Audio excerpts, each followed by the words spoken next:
kewajipan bagi orang yang jadi ketua, hendaklah dia itu tunaikan amanah.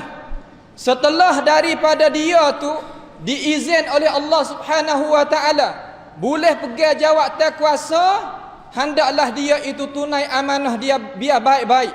Kerana dia itu dipilih dan diizin oleh Allah Subhanahu wa taala boleh pegang jawatan kuasa, boleh jadi ketua kepada kaum manusia, terutama kaum muslimin. Kewajipan dia, hendaklah dia tu cara dua perkara. Yang pertama, cara dalam urusan agama. Yang kedua, cara dalam urusan politik.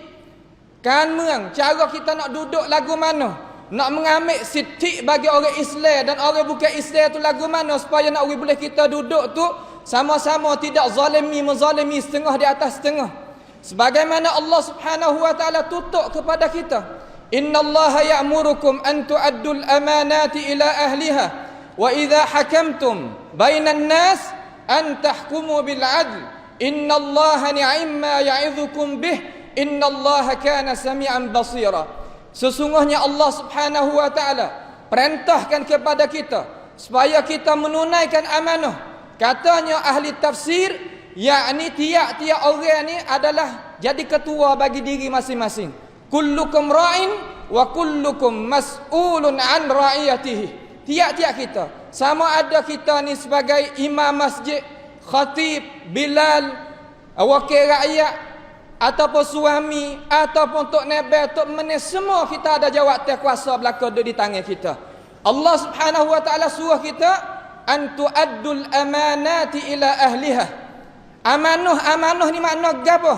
Amanah ni artinya perkara yang kita itu tenangkan hati. Itu pada logat cakap yang diletakkan oleh tuan bahasa. Akan tetapi pada istilah amanah ni satu perkara yang orang tu wi kepada kita dan kita kena kembalikan perkara itu kepada tuan dia. Itu mana amanah. Maka amanah ni sangat berat sekali. Apabila kita tahu kewajipan kita, kata amanah yang Allah Subhanahu wa taala berikan kepada kita bukan benda remeh. Kita tengok kepada orang dapat pangkat yang tinggi-tinggi, kita perasa kata hati dia tu tenang ataupun dia tu senang, akan tetapi tidak. Allah Subhanahu wa taala berikan amanah kepada dia. Terutama amanah sakut paut dengan rakyat ni bukan benda mudah-mudah. Tuhan suruh kita ni mentunaikan amanah. Kalau kita tak tunaikan amanah, Rasulullah sallallahu alaihi wasallam telah sabda di dalam hadis sahih Bukhari daripada Ma'qil ibn Yasar, Nabi kata man min walin yali ra'iyatan minal muslimin fayamutu wa huwa ghashun li ra'iyatihi illa harramallahu alaihi aljannah. Sesiapa yang pegang amanah, yang pegang jawatan kuasa, sakut paut dengan urusan agama dan urusan dunia, maka dia satu hari dia kena sampai ajal. Tinggi mana manusia, tinggi mana pangkat mana, lebih setara mana manusia ini, Allah Subhanahu wa taala tulis dan tanda kepada dia kena ada satu hari yang dia akan kembali kepada Allah Subhanahu wa taala. Idza jaa ajaluhum la yastakhiruna sa'atan wa la yastaqdimun. Sebab itulah kita duduk di atas muka bumi ni, kita duduk biar molek-molek. Fayamutu, dia tu mati. Orang pegang jawatan tinggi mana pun dia mati. Sedangkan wa huwa ghashun li ra'iyatihi. Sedangkan dia itu tipu ataupun tidak tunai amanah yang dia bercakap, yang dia itu beri kaman sania kepada rakyat, kata nak buat begitu kerongkan ni, akan tetapi apabila sampai masa dia tak tunai. Itu makna ghashun li ra'iyatihi. Nak jadi lagu mana? Kita ramai kata apabila kita boleh pergi jawatan kuasa, kita boleh dah gapo hak kita matlamat kita nak kita kecek kita terlupa apa tak apa. Lah, bukan lagu tu. Lagu mana jadi kalau yang mati dalam keadaan lagu tu? Illa harramallahu alaihi aljannah. Malaikat Allah Subhanahu wa taala memperharamkan dia masuk syurga. Katanya pensyarah bagi semua ahli hadis, katanya tak masuk syurga di situ, makna kata kena masuk neraka dulu. Orang kita ni tak tahan dengan api neraka. Hendaklah kita rasa di hati kata api neraka yang kita dok kecek di mulut kata biarlah kalau aku masuk neraka pun nak berapa hari, lan tamassana an-nar illa ayyaman ma'dudat. Kalau masuk neraka nak berapa hari? Kalau kita masuk ni pun ramai. Banyak di kalangan orang Islam kita cakap dengan itu percakapan. Itu percakapan adalah percakapan yang membawakan diri seorang itu jatuh agama. Walah dia tak tahu. Sebab apa boleh jatuh agama? Kerana dia mempersena-senakan dengan hukum Allah Subhanahu wa taala. Hukum Allah, hukum yang dihukumkan ada di dalam Al-Quran, ada dalam hadis Nabi sallallahu alaihi wasallam. Tak boleh kita sebagai manusia yang beriman dengan Allah Ta'ala dan Rasul nak buat persena-sena main, tak boleh. Kalau kita buat sena-sena main, jatuh agama kita. Apabila jatuh agama kita, khalidan mukhallidan fi nari jahannam abadan abada, kekal dalam neraka, tetap duduk situ, tak keluar. Yuriduna ay yakhruju minan nar wa ma hum bikharijina minha wa lahum azabun muqim. Mereka itu ahli neraka nak keluar daripada neraka, akan tetapi tidak sama sekali. Dia akan tetap duduk dalam neraka, kekal duduk situ. Sebab tu masalah masuk neraka ni bukan amba khatib, bukan guru tu ustaz ni rakyat. Dak, hak rakyat iaitu Rasulullah sallallahu alaihi wasallam, yang dia tak bercakap malaikat daripada Allah Jalla wa ala. Allah Subhanahu wa taala suruh Nabi kita mai royak kata, "Hei pemimpin, nak jadi tak ada gapo dalam agama kita, buka bebas. Tak ada masalah. Nak gatu, nak gani, macam masa ya nak. Iaitu kita sebagai rakyat, hendaklah kita pilih orang yang munasabah, orang yang sesuai. Jangan kita pilih orang yang tak ada kunafat, kita kata. Tidak ada kualiti untuk memimpinkan kita. Tidak, tak boleh lagu tu. Kenapa umat Islam kita 3 wilayah ni jadi mundur pada yang lain? Siapakah kita nak duduk bawah perintah orang lain? Kenapa? Kerana kita ni duk nampak benda hak sikit. Tak ada nampak kepada benda hak jauh. Benda yang jadi manfaat bagi agama kita dan dunia. Nampak sekuk dua. Bermolek dengan ada setengah-setengah daripada ulama-ulama hak tak takut Tuhan, ada petua benda pelik-pelik tadi.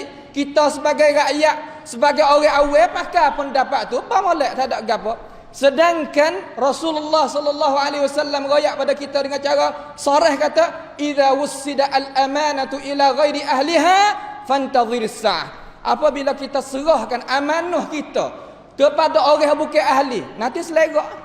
Nanti selerak mana-mana kita akan dizalimi. Hak kita pun tak boleh. Jangan kata hak lain, hak diri kita pun tak boleh. Kenapa? Kerana kita pilih orang tak kena. Bagaimana kita nak memajukan tempat kita dan majukan umat Islam di selatan wilayah kita duduk ni? Ini adalah kewajipan bagi kita supaya kita ni sebagai orang Islam kena duk kena dengan undang-undang Allah Subhanahu wa taala supaya kita dapat ganjaran apabila kita nak kembali kelik kepada Allah Subhanahu wa taala. Jadi kewajipan bagi orang pegang pemimpin setelah daripada dia tu boleh izin daripada Allah Subhanahu wa taala dengan sebab dia usaha dapatnya pegang jawatan kuasa, seru daripada ini masjid adalah tunai amanah pegang molek, kerana itu adalah tanggungjawab di hadapan Allah Subhanahu wa taala. Dan semua yang kita pilih dia, kita tu kena ditanya oleh Allah Subhanahu wa taala belaka. Satuktabu syahadatuhum wa yus'alun. Kita ni akan ditanya oleh Allah Subhanahu wa taala, kenapa mu boleh pilih dia? Mu tu ada pandangan lagu mana terhadap dia? Dan dia tu boleh buat ke tak apa yang mu itu nak dan kandak. Situ tepat-tepat yang kita kena tanam di dalam hati kita supaya nawi kata kita ni maka boleh berjaya belaka hidup pe umat Islam kita. Dan yang keduanya, kewajipan bagi kita sebagai rakyat setelah daripada kita pilih dah pemimpin, dia apa jadi pemimpin dah, harap daripada dia tunaikan amanah-amanah yang dia itu berjanji dan sebut dan kecek mari, kita kena taat kepada dia, kita kena bantukan kepada dia. Sekadar mana? Sekadar dia itu tak lawan Tuhan. Sekadar mana? Sekadar dia tak menyalahi hukum Allah Subhanahu wa taala, kita pakat bantu. Kalulah umat Islam, umat taning kita ni, umat 3 wilayah kita ni, umat yang cidik ni, kalau pakat-pakat bantu, pakat-pakat kita pelak dan orang ada kunafat sungguh, kita orang 3 wilayah ni sebesar-besar orang, semulia-mulia orang, sekaya-kaya orang mai tupai pelak pakte kita. Dengan sebab kita tak ada ambil ilmu dengan cara benar, dengan cara hak sungguh, kita dok nampak tepat kita tak terpakai.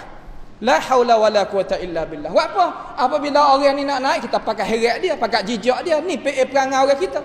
Nak asyik sekali, kita pakai rutuh belakang umat Islam tempat kita. Kita kena bantu ketua kita. Kita kena sokong dia. Setelah daripada kita pilih dia, kita sokong dia. Sokong benda hak mana? Sokong benda hak molek. Dan ketua sendiri kena ui hak kepada rakyat tadi tu, ui. Hak nak masjid ke, nak tadika ke, nak buat gapo pun, hak orang bukan Islam sekalipun, kita kena buat sama-sama kita. Sebab gapo kita ni orang Islam ni bukan mana tak boleh nak duduk dengan orang. Setengah-setengah daripada orang ni duk faham kata orang Islam ni tak boleh nak duduk dengan orang. Gambar orang luar negeri, daripada negeri-negeri Arab ni duk faham kata orang Islam ni adalah orang mutasyaddidah, mutatarrifah. Orang biasa kata tak boleh nak duduk dengan orang, duk mana balah dengan orang dak. Orang Islam kita ni Allah Subhanahu wa taala suruh kita buat baik kepada orang bukan Islam. La yanhaakumullahu 'anil ladzina lam yuqatilukum fid din wa lam yukhrijukum min diyarikum an tabarruhum wa tuqsitu ilaihim innallaha yuhibbul muqsitin. Allah Taala tak larang kita nak buat baik kepada orang bukan Islam. Allah Subhanahu wa taala suka pula kepada orang Islam, suruh buat baik kepada orang bukan Islam. Selama dia tak ada mengkacakan kita, tak ada halau kita tubik daripada rumah kita, negeri kita, negara kita. Boleh duduk dengan cara senang. Nak gapo lagi? Dalam negeri sia ni we hak temti bagi kita. Nak khutbah. Nak semaya raya. Nak gapo lah, apa semua kita boleh buat belaka. Negeri Arab nak beripung lagu ni kena ada tasrih. Pihak tasrih. Makna kata baik anuyat daripada daripada samnak dengan hak sedadu ke gapo ke, barulah boleh nak iqamatul jumaah. Nak semaya raya, nak buat jumaat, nak ceramah, nak gapo, tu negeri Islam. Kita bukan negeri Islam, hak ada di tangan penuh. Nak berdakwah siang malam apa boleh. Tetapi kita sebagai umat Islam dok kena. Apabila dok kena, insya-Allah kita dapat kemajuan, menujukan kepada kemajuan sebagaimana kemajuan orang-orang Islam, dan agama Islam suruh kita dok dengan cara maju. Dok le dunia ada izzah, ada kemuliaan. Kembali kelak pada hari akhirat boleh masuk syurga, itu adalah kemenangan bagi umat Islam seluruhnya. Itulah sedikit daripada pengingatan pada hari Jumaat yang mulia ini. Mudah-mudahan kita sebagai umat Islam boleh ambil pengajaran daripada khutbah Jumaat ini.